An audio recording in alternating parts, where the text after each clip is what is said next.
Okay guys, isang magandang umaga po sa ating lahat. May gusto lang po akong liliwanagin, no? Tungkol sa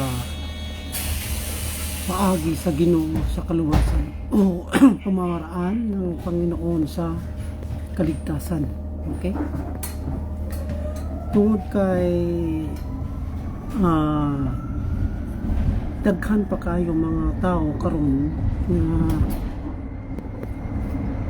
na naglibog kung unsa gyud ang tinuod nga paagi sa Ginoo sa kaluwasan sa tao. Tungod kay tayo nag-ingon nga pagtuo lamang naman po nag-ingon nga pagtuo plus maayong binuhatan maluwasang tao.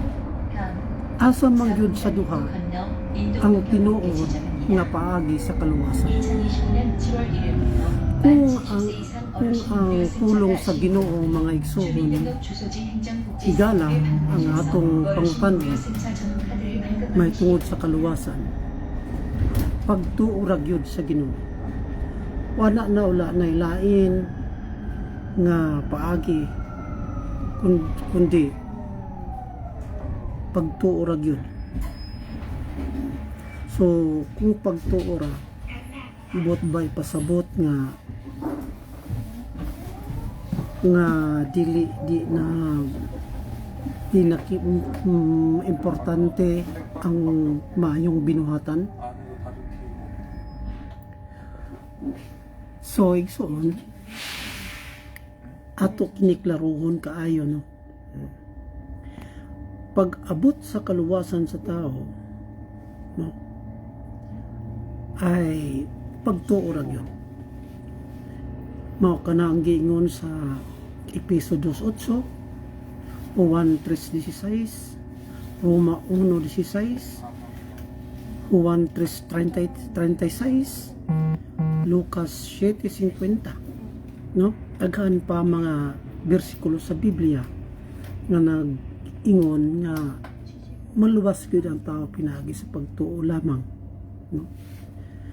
Dili po ipasabot nga sa pagtuo lamang ang kaluwasan ay dili na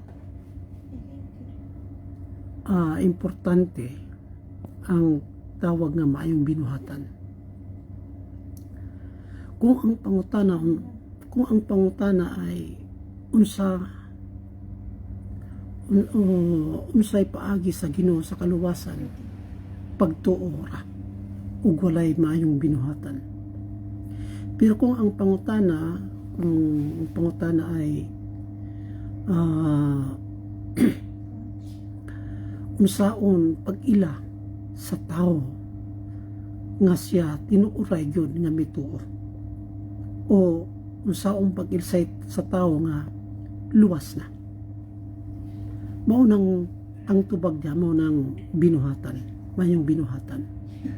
Ang maayong binuhatan maoy magpahibalo kanimo nga ikaw ay luwas na, tungod kay ang tanan nga mituo kang Kristo o mga naa na kay Kristo, sila ay mga bagong binuhat na, bago na lang mga nilalang, no? Ang buti pasabot na sila ay na gumagawa na ng mabuti, no? So dili buti pasabot nga tungod kay ang mga binuhatan ay maunang magpamatuod nga ikaw ay luwas na, dili buti pasabot nga dili na ka makasala gyapon ka. Makasala gyapon ta kay tao ta, dili ta perpekto. Ang Diyos lamang ang perpekto. Ang Diyos lamang, si Kristo lamang ang hindi nagkakasala. Kaya bilang tao, ang tanan ay makasala din.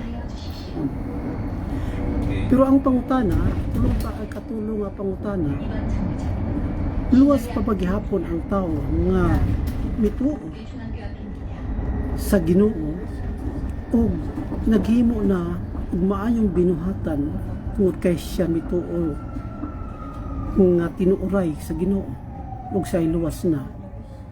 Pero nagkakasala paghihapon siya, luwas pa ba siya? Mao nang pangutana nga ato bagon karon. Ingon sa Biblia sa Juan unong Juan 2:1 no? Na nag-ingon dito na sulat ko kini sa inyo mga minamahal para dili ka mo makasala.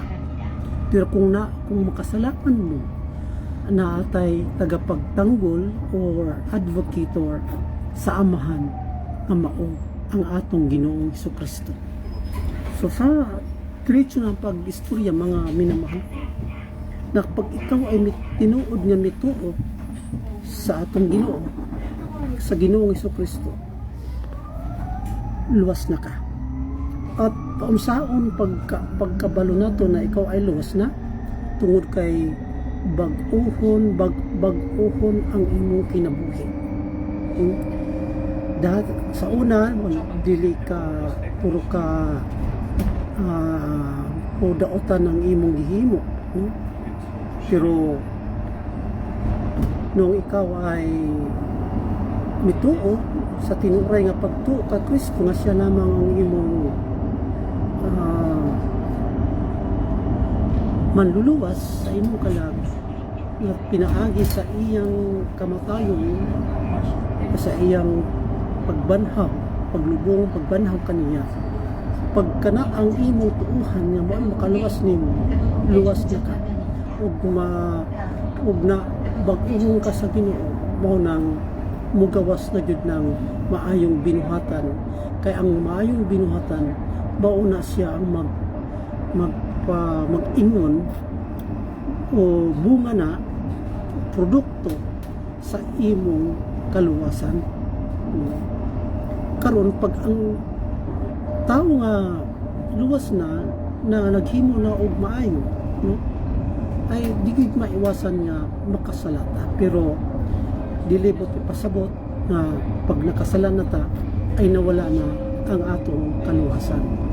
Tungod kay kita tao man nakasala ta og ang sala ang naatong nabuhat kana ay ang Ginoo o ang Ginoong Hesukristo siya ang atong himuon nga tagapagtanggol sa atin sa Diyos Amahan nga naa sa langit.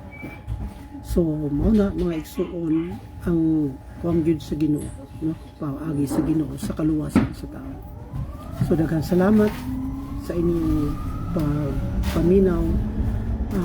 Hinaot ko na kini nga video ha ay makahatag kanimo lamdam, no? Sa imong panguna-una may tungod sa kaluwasan. Daghang kayong salamat. God bless you.